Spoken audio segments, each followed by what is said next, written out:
Hi, everyone. Welcome to our presentation today called Living on the Edge, using IoT devices on Kubernetes WebAssembly applications. My name is Kate Goldenring, and I'm a software engineer at Microsoft on the Azure Edge OS team, working on an open source project called Akri. And I'm Rodrigo Rodrigues, and I'm a software engineer intern at Facebook. So to start us off, let's talk about what we hope you get out of this presentation. We're going to demonstrate the current ability of WebAssembly applications to discover and use IoT devices on Kubernetes. We also hope to illustrate the delta between what the WebAssembly systems interface supports today and the potential of what it can support in the future as it matures. And then finally, we are going to show how Akri simplifies IoT device discovery and use in Kubernetes. So to break down those goals into an agenda, we'll start out with discussing an IoT scenario that we hope to enable, and then we'll talk about the steps that we went to enable it. So the first being implementing device plugins in Krustlet, and the second being porting Akri from being a containerized application to an application of WebAssembly modules. And we'll discuss some of the challenges that we encountered with that. Finally, we'll just show the outcome in a demo and discuss next steps. So let's talk about that IoT scenario we want to enable. And as we discuss it, we're going to talk about how it can be improved by moving it to the edge, further improved by adding Akri, and then even more so by using WebAssembly. So let's say that you're a farmer. And an issue you have is that you have a bunch of chickens and there are some coyotes that keep coming in and eating your chickens. So you decide that you're going to install some IP cameras and set up a machine learning application in order to identify those coyotes and alert you to go out and scare them and get them to go away. So the first thing you do is you set up your IP cameras, and you're going to go ahead and do this in the cloud. So you deploy some frame server pods in a microservice approach, where you're deploying one pod to each camera, and that frame server is grabbing the frames from that camera and passing them off to some inferencing pod, which then does the work with the GPU and some ML to identify those coyotes and passes that output to a final alerting pod that tells you to run outside and get rid of the coyote. So this all works, but a lot of farms are in very remote places. And so you start experiencing some latency. And so you decide to follow the laws of data gravity and process data closer to where it originates. And you decide to install a server on the edge on your farm. And you're optimistic about your farm and how it's going to grow over time. So you go ahead and add it as a node to a Kubernetes cluster. And so we can see here that we're doing all the processing locally on the edge, and we're only sending up the final alerting data to the cloud. On the side here, we're going to keep track of all the steps that you have to do as an operator. So it starts off the same. We're going to deploy 3 frame server pods, 1 to each of our IP cameras. And if we look more at this in detail, what you have to do is you have to configure each one of these pods with the connection information for each one of those cameras. Then you're going to go ahead and deploy your inferencing pod. And you have to configure that inferencing pod to not only find the GPU, but also get the output from each of those 3 frame servers. And then you pass the output from that inferencing pod to the alerting pod. So this is all doable today with Kubernetes on the edge. However, unlike in the cloud where the environment is very homogeneous, on the edge, the environment's heterogeneous and things are changing all the time. So what happens if one of your cameras goes down? Well, your frame server pod's idling or maybe erroring out. You have to go send someone out to either fix the camera or you have to bring down that pod. What happens if you scale up your IoT deployment and add more IP cameras? Well, you need to manually go install and pass that pre-configure each one of those frame servers to connect to the specific camera once again. What happens if you add a node to your cluster, move it onto the next field? Well, you're going to have to go ahead and deploy that inferencing pod again and have it send that information to the alerting pod.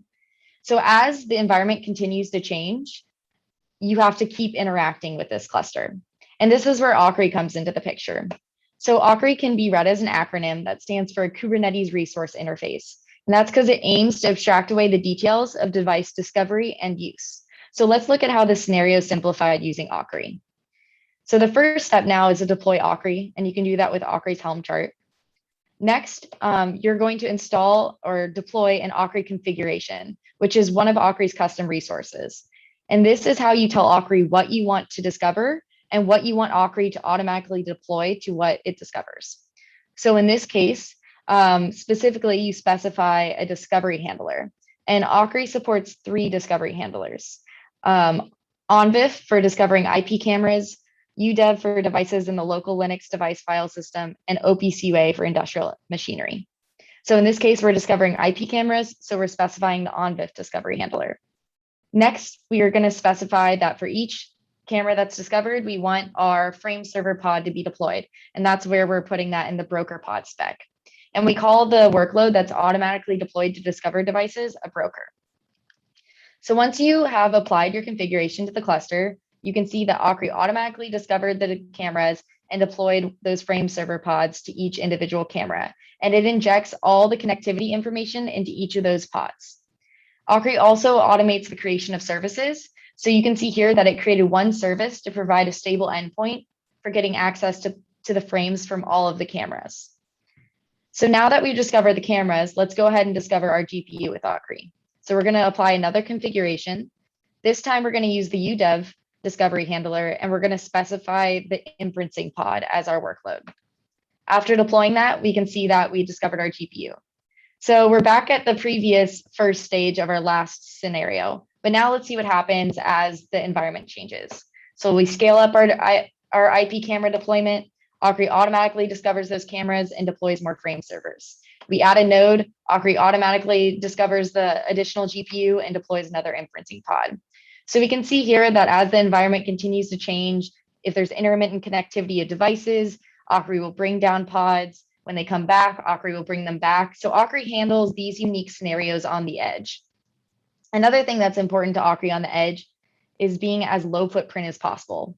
And that's because oftentimes the compute on the edge is very constrained. So these nodes could be Raspberry Pis, or they could be Intel NUCs, for example. And so because of this, Akri was written in Rust to make as small binaries as possible. But with a lot of the innovation that's been happening in the WebAssembly space with the WebAssembly systems interface, we thought, could this be even more optimized if Akri's components were WebAssembly applications instead of containers? And that's why we're here today at Wasm Day at KubeCon, is because we wanted to present an exploration that we did to kind of try this out and see what would happen if we went about converting this from a containerized application to one of WebAssembly modules. So the first question when exploring this is, first, is this possible? And the second is, why would we do this? So for the first question, we know that the WebAssembly systems interface provides extensions to WebAssembly that enable running WebAssembly applications in cloud contexts, such as right on the server. So we know we can run our WebAssembly modules on servers on the edge. Furthermore, we know we can run WebAssembly modules on Kubernetes due to a lot of the work that Krustlet has done. Krustlet is another Deis Labs open source project that is a Kubernetes kubelet written in Rust, and it allows for running WebAssembly modules on Kubernetes just as you would containers. So we know we can do this. Now the question is, why would we do this? Well, WebAssembly modules not only have a smaller footprint than containers, but they're also highly efficient, have low memory consumption, fast boot up time, and sandbox by default. And all of this can be summarized in this compare and contrast grid of containers versus WebAssembly modules that are WASI compliant. And you can see here that some of the red on the WASI side are the fact that WASI WebAssembly modules are only able to be single-threaded and they have limited network access. But one thing to note here is that all of this red is due to the fact that the WebAssembly systems interface was only created 2 years ago. And there's work underway to turn these red blue and enable these features. And so we expect that over time, everything on this WASI side will be blue, while all the downsides on the containers aren't going anywhere. And so we're really excited to proceed with this POC of making this happen. And we know that any of the challenges that we encountered will go away over time as the WebAssembly systems interface matures. And this can be summarized And if Wasm WASI existed in 2008, we wouldn't have needed to create Docker. That's how important it is. WebAssembly on the server is the future of computing. And that's a quote by Solomon Hykes, the creator of Docker. So he's also acknowledging the power of using WebAssembly modules in some cases. So with that being said, this is the picture that we want to paint. And in order to create this picture, we went through 2 implementation steps. The first of which is we had to add device plugin support to Krustlet because Akri requires it. And the second was we had to convert Akri's containerized components from containers to WebAssembly modules. And so I'll talk about the first, and then Rods is going to jump in and talk about the second. So before we talk about how we implemented the device plugin manager in Krustlet, let's first talk about what the device plugin framework is. So out of the box, Kubernetes has several compute resource types, namely CPU, RAM, and huge pages. And this is why Kubernetes is powerfully declarative, because you can apply a pod to your cluster and specify that it needs this much CPU and this much RAM in order on the node to be reserved for it in order to run. And so you know that that workload is going to have exactly the resources it needs. The device plugin framework takes that one step further and allows you to advertise other node level resources to kubelet so that then they can be requested in a pod just as you would compute resources. And this was really motivated by GPU access. You can see here that we have a GPU device plugin that's advertising that as a resource to the node.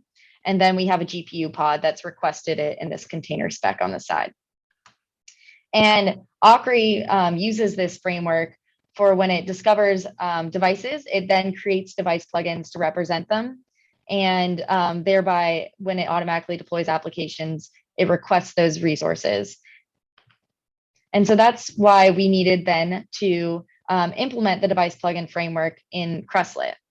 And so I got the opportunity to take on this work. And what this meant was basically reverse engineering and porting the traditional Kubernetes kubelets device plugin manager, which is written in Go, and implementing that in Rust in Krustlet, which is a Kubernetes kubelet written in Rust. And what this work entailed was implementing the registration service for device plugins in Krustlet, and also making it so that Krustlet updates the node spec with that available resource once a device plugin registers. And then finally, that the Krustlet reserves that device plugin resource for the requesting container when it is scheduled to the node. And then the step beyond this, and what's really cool about the device plugin framework, is that a device plugin can specify exactly what environment variables it wants injected and what files it needs mounted to any pod that requests that resource. And so this means that now we have, just with this work, a scenario where WebAssembly modules can declaratively request devices on Kubernetes clusters, and the Krustlet will mount any of those files that are needed in environment variables into the WebAssembly module, or thereby grant access to the WebAssembly module for those files. So we understand now how we went about implementing the first of our 2 steps. So we're going to transition and talk about the second of our 2 implementation steps to get to that exciting picture that we saw earlier.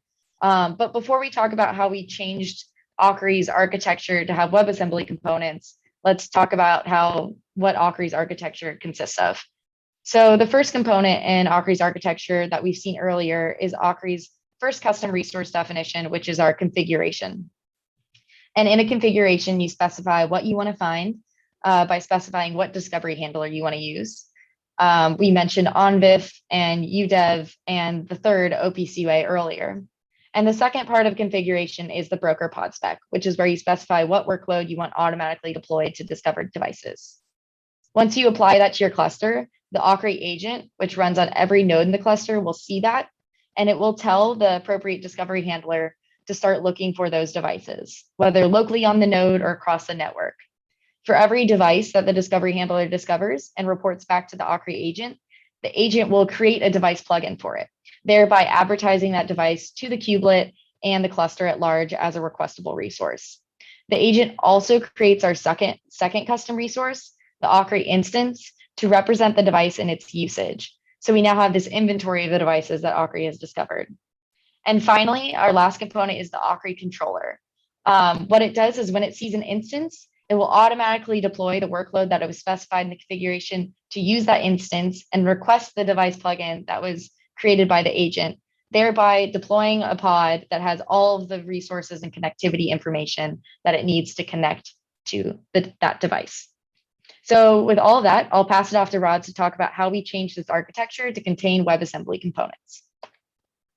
Thanks so much, Kate. So yeah, now let's go a little bit in depth on what are some of the changes we have made to bring Akri to the WebAssembly environment.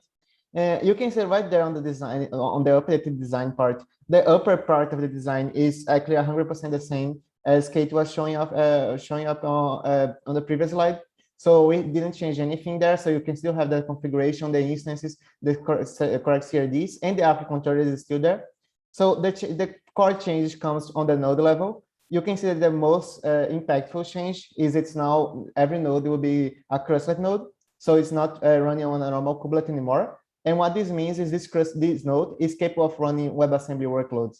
So this is what we're going to be aiming for during this node. So we have WebAssembly applications running on each node. And the other key difference is right there on the Akri agent.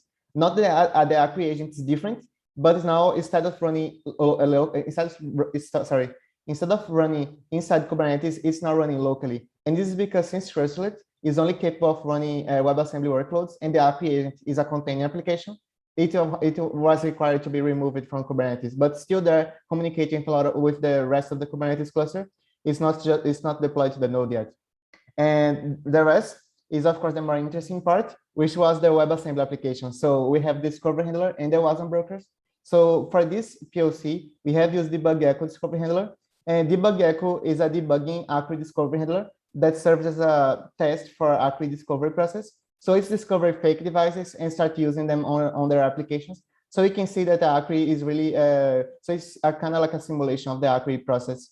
And of course, the broker pods that are now WebAssembly applications, it is still deployed automatically by the Akri controller. So this function is still the same, but now WebAssembly application interacting with the devices. So now let's go to the next slide, where we see some of the technical limitations that we have managed to overcome for doing this this design. Right down the left, you can see that this was our ideal design, the one that we managed to, the one we wanted to do, like if there was no limitations. But of course, Kate was talking before how WebAssembly is single threaded and has a limited network access. And turns out that the Akri agent is communicating with the discovery handlers via gRPC.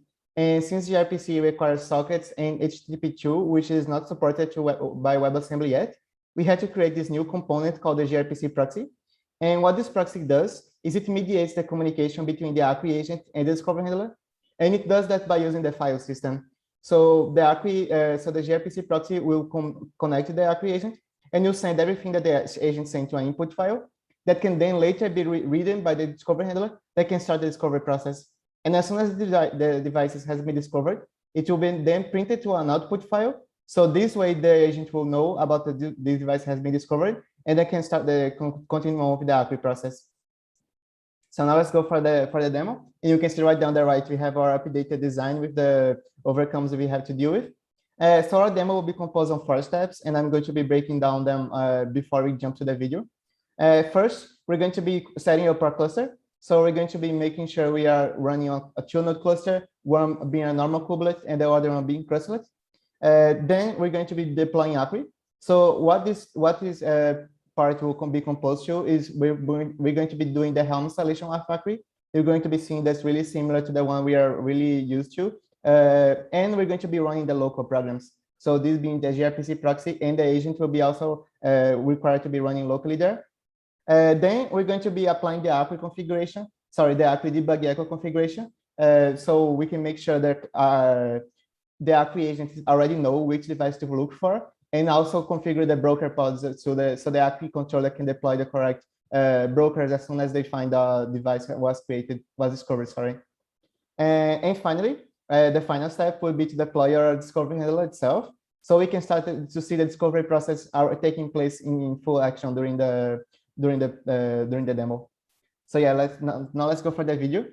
And for this, we are using the Kubernetes dashboard to better visualize the pods and the broker and the cluster situation in general. So let's start. And first, we are going to be setting up our cluster. So you can see that right now we only have one node, our normal Kubernetes kubelet one, and that will be serving as a control plane for us. So now let's deploy our cluster node. So now let's run the cluster command. You can see that this is really similar to the one we are really used to doing Krustlet. Now let's approve the certificate so we can see that the Krustlet node has the right permission to handle Kubernetes. So yeah, right there you can see that we are now with a 2-node cluster. What this means is our cluster is ready for receiving WebAssembly workloads there. So now let's go for the deployment of Akri. So for this, we're going to be using this Helm installation right there. And you can see that this installation is really simple. There's only 2 lines. And it's really similar to the one we are always used to doing installation of Akri. The only key difference right there is on the last line where you can see that we are setting the agent to be disabled. So what this means is it will not deploy the agent to any pod. And this is because, as I said, we're going to be using a local running agent. But yeah, now let's apply it. So the correct CIDs and the Akri controller should already be deployed during this Helm installation. So now let's go back to the dashboard and show the new pod that we have created. So right there, we have the Akri controller already running on the control plane node. And we have the 2 CRDs right there. So the configuration and the instance, there is still no configuration yet. It's going to be still waiting for one. So now let's go back to the terminal and deploy our local programs. The first one I'm going to be using is the Akri agent. Nothing really stand up on that. And the last one is the gRPC proxy. So this gRPC proxy is where we start to see something interesting and different than Akri itself. Right down the second line, you can see that we are specifying the discovery handler name to be debug echo. And what this is doing is, since this proxy was designed to be to work on any WebAssembly discovery handler, we need to specify which device this gRPC proxy is responsible to. So the Akri agent knows that this proxy is able to find debug echo devices. So as soon as the Akri agent knows it needs to find this type of device, it's know exactly where to look for. So now let's run it. And as soon as we run, you can see that, of course, it's not, you can see that right there on the Akri agent, it's already registered. So the Akri agent is already aware this new discovery handler, sorry, this new gRPC proxy is there. And so now let's apply a configuration. And this is where we start to see things interesting and a little bit change the Akri itself. So as soon as we run this configuration, we go back to the dashboard and see more details on that. You can see that it's already showing up there. And the things we're deploying to this configuration is the same format as Kate was mentioning before. So the Akri configuration is composed on the broker pod spec and the correct configuration for the discovery handler. And first, talking about the broker pod spec, this is where we start to see things different because it's now deploying to the it's now a WebAssembly application, so it's not a container application anymore. It's still going to be deployed automatically by the Akri controller, but as you can see right down in the node selector, we are specifying the Wasm 32 WASI architecture. So this is going to be deployed to the Krustlet node, and the image is a OCI normal WebAssembly image. So now let's go right there on the bottom part of the configuration, where you can see the discovery handler configuration, and you'll see right there we are specifying the debug echo. So as soon as we apply it, the agent is already looking for a debug echo device. But since we have not a discovery handler yet, it will keep waiting for one. So now this is where what we're going to be applying now. So if you go back to the pod section, you can see that we have already a discovery handler there. So at any moment now, a new device was discovered, and right there you can see the device was discovered, and the Akri agent, the Akri controller acknowledged this device was discovered and has already created a broker pod for that. And you know what? Right there on the Akri instance part, you can see that we have a debug echo device. So now let's go back to the terminal, and we're going to be seeing a more general cluster situation for Akri components. So we're going to be seeing the Akri instance that we have just discovered, the Akri configuration that we have applied some moments before, and right there on the pod selection is where we get to see the more interesting thing, because right there on the things that I'm highlighting right there, the Akri controller deployed this broker pod. So this broker pod is a WebAssembly application that's interacting with the device. And it's doing that using this that I'm really going to be showing right there. This is requesting this pod to have to have a device named exactly as this in order to run. And what this is doing is it's using the proper device plugin manager that Kate was showing off before. And this is what we're going to be, this is what we did to link the WebAssembly application to the device. So now let's continue on. And now that we have showed the describe of the pod, now let's check the logs and see what's doing with the device itself. And you can see that right there, the pod is running and using the debug active name for 0. So what this demo really shows is a WebAssembly application discovering the device, and then an Akri controller deploying automatically an application that's using this device, a WebAssembly application that's now using the proper device that was discovered by the WebAssembly application. So now let's continue on with the presentation with some takeaways from that. And of course, the whole point of this experimentation and this study was to reduce the Akri fingerprint so we can work on even more constrained environments. And as you can see right there on this slide, we have reduced the OCI image is now 54 times smaller than before, went from 103 megabits to 1.9 megabits.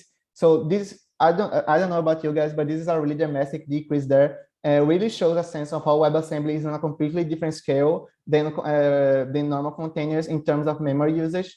And right there, you can see we have a more in-depth look on where these improvements come from. So WebAssembly binary itself is way smaller than Rust, and Rust has already a really small binary itself. So WebAssembly is even better than that. And we have also reduced the container. So by removing the container, we are also reducing a really major part of the memory consumption. So now let's go for a roadmap. And of course, the first part and the more immediate one that we can start working on right now is to create a real discovery handler. So we can make sure that this POC work, for example, on a scenario that Kate was talking before with the cameras. So we can start to see this application run on a real problem, a real environment. So of course, Akri itself has some already some discovery handler in place. So maybe this task could be to convert these Akri discovery handlers to be a WebAssembly application. And this, of course, is where we need everyone's help. So everyone's watching, everyone that's me, Kate, everyone that's on the community, we can start doing this right now so we can make an even more powerful environment on the WebAssembly Edge community. And the next two bullet points is something that we as a community is still working on hard. That is trying to solve some of the limitations of WebAssembly right now. So we're going to be adding sockets to WASI and the multi-threading support. So this is both something that we need. There is still a lot of progress already going on with the community, but this is something that we really require to create even more complex application on WebAssembly. And finally, our final goal would be the Kubernetes plus part, where we want everything to be running on Kubernetes. So for example, even the Akri agent, that is a really complex application that has a lot of network access, a lot of things running at the same time, can also be deployed to Kubernetes as a WebAssembly application.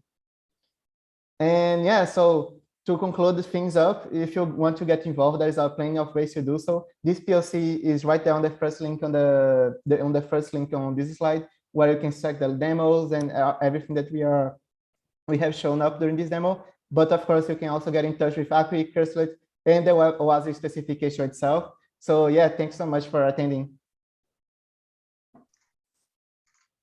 Thank you all for coming. We are going to be here for a 15-minute Q&A, and we're excited to answer any questions you have.